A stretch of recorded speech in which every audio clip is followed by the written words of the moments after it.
Welcome back to the Real Estate Rat Pack Radio Show with Chris, Joe, and Rob. The crew is taking your calls, so dial in at 1-800-808-5548. And we are back, having a good time during the break as usual. Let me take a selfie. Once again, selfies. That is correct. We got to take selfies. That's where we lost Bret last time. Yes, on the selfie that we did last time. That we did and stuff like so. Well, you know, coming up is actually, speaking of Bret, we're going to be speaking with Bret right now from It's Down like Under Pools. I planned that. You know, I got to tell you, true story. We just lost Ashley. She's leaving. She's leaving right now. She's laughing so much. Yes, you know, but the producer said, "I'm out of here." I can't take it anymore. I'm laughing too much with y'all. These guys are morons. But you know, I'm going to tell you, true story happened this morning. So I'm in the elevator. Bret and I are coming up the elevator together. Okay. Yes, and I can't tell you what that was like. No, I'm just joking. No, but you know, we're coming up the elevator together, and I told Bret, I said, I need to get you over to the house. I said, because it's time for us to start looking at a pool, you know? And I always measure an individual and a company in the way their response is. I said, we're not, he said, Chris, here's the deal.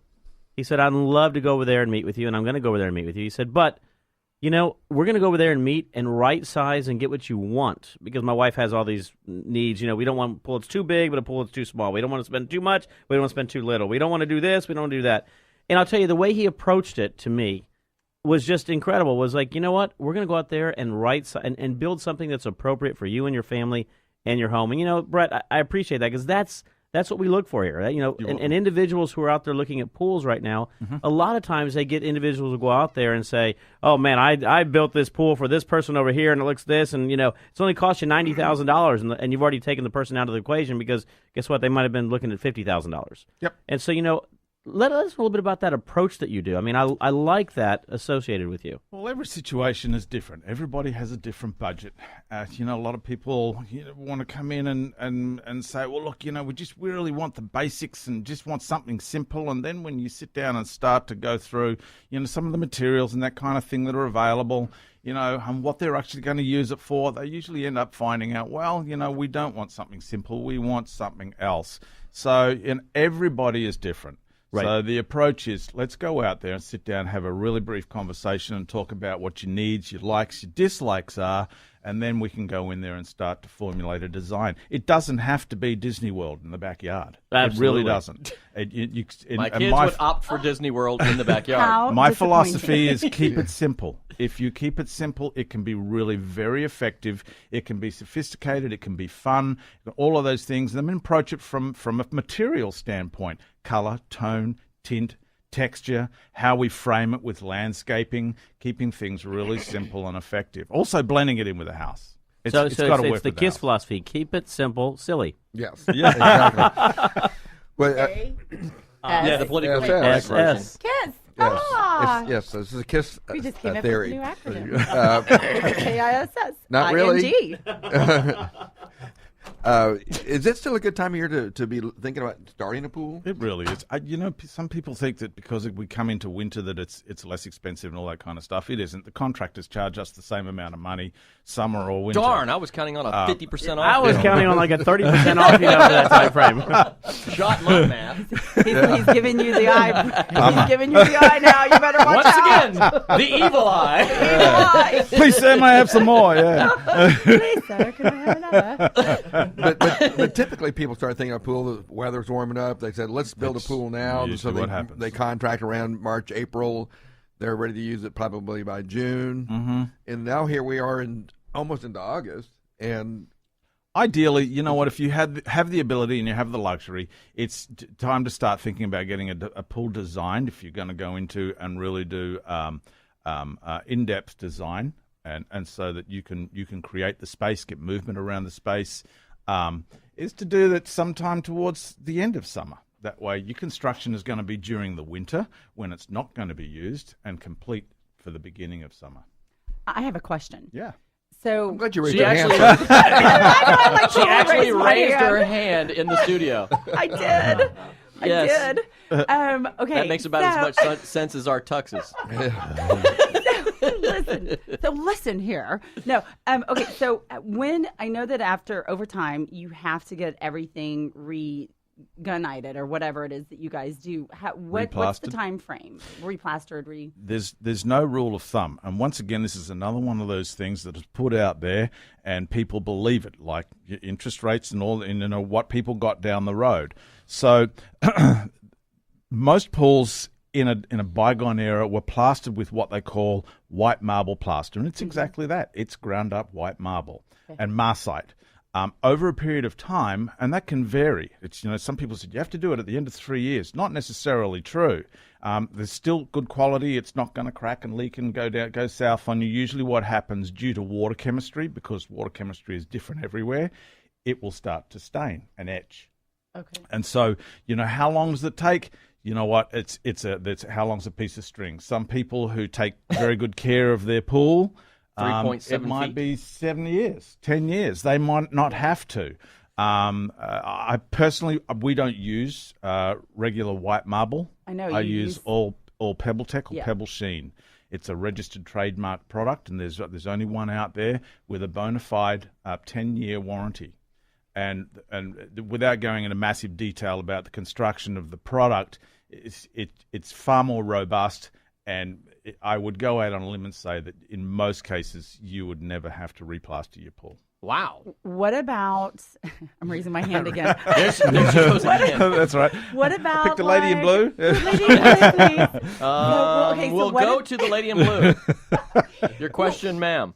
Okay, so what about like the rocks? Because I'm noticing that mine are totally washing into my pool, and so it's like, sand in my pool, Moss rock. and you can see where it's, eroding. Mm-hmm. So yeah, I'm like doing a little Hula dance in here with my hands. There's So all sorts of.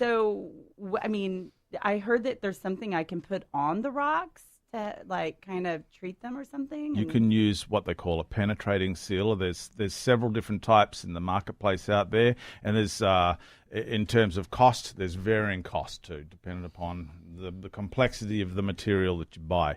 Penetrating sealer, not a color enhancing sealer. It will help. Okay. It really will. And once again, given that it's moss rock, and I'm assuming that it's Ross rock, there's all different types of rocks. They'll be quarried from different areas around the US, and they all have different densities. And so in some cases, some people will turn around and say, well, it's the saltwater pool that's causing it to do this. Or it's, they'll come up with all these reasons, and there's really no empirical evidence to support any one of these arguments. It's all anecdotal, which means, people have run into a problem, and so they thought that's what the issue is. So unless we actually went Brett's out there... using entirely too many big words. Oh, yeah, I'm sorry. That's too early. We need another bottle of champagne. Do you want Not me to that we're talk having champagne slower? in the studio. So Nobody said we're having champagne here. Well, I'll be getting a call from management on Monday. I think Rob's turning red again. No, I'm kidding. So The producers saw to answer nothing. your question, I don't know why. There could be several different my reasons as to hourglass. why they're. But yes, that's where the silt in the bottom of the pool. That's where it's coming from, Okay. more than likely. And I think it's a good question right there that you asked there, Teresa, because one of the things that a lot of times you see is individuals all have stories about their pools, right? My pool did this, my pool did that, and at the end of the day is a pool is made up of chemistry, of items that because of chemistry can impact things differently. As you mentioned, rock has certain types of density, the type of finishing has the type of pool you do, whether it be a saltwater or regular, how you keep it. So there's a whole bunch of chemistry items, and let's face it, anyone who ever took chemistry knows you can mix and match different things at any given time, and on one pool it'll be absolutely fine. Another pool, it will have a different effect to it. And so, it's one of those things is I think as long as you get with somebody like yourself, Brett, and someone who knows what they're talking about and can put together and educate. I think education is probably the Huge. key piece. Huge. Being able to educate people and allowing them the ability to go in there and independently verify what I tell them. So there's this comfort level to it, but also there's no A and B answer. It's go in there and find the answer or a solution which is best for you.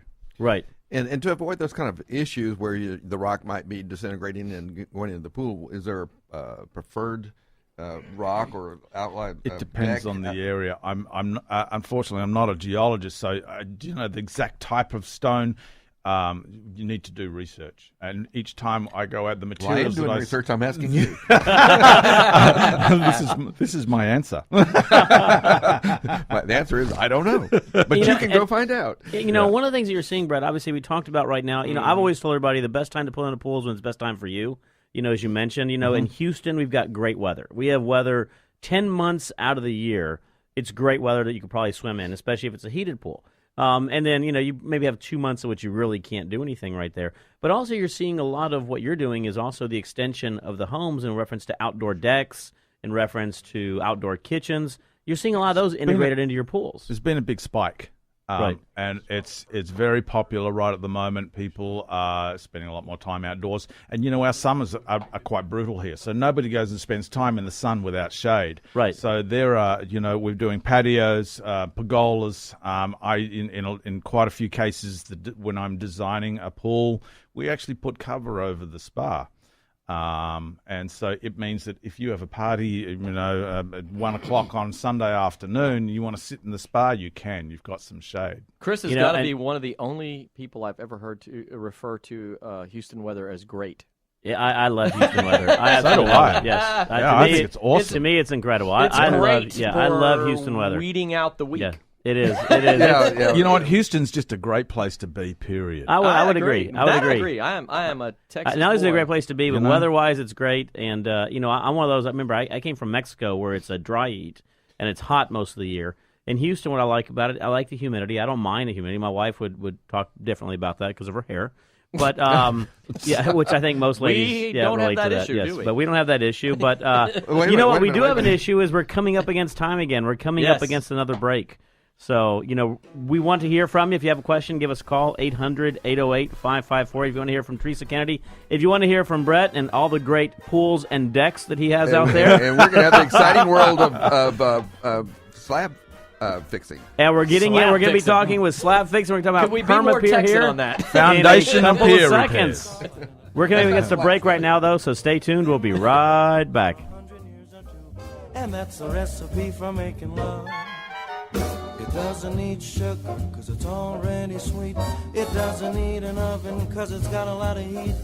Just add a dash of kisses to make it all complete. And that's the recipe for making love. And if you've made it right, you'll know it. It's not like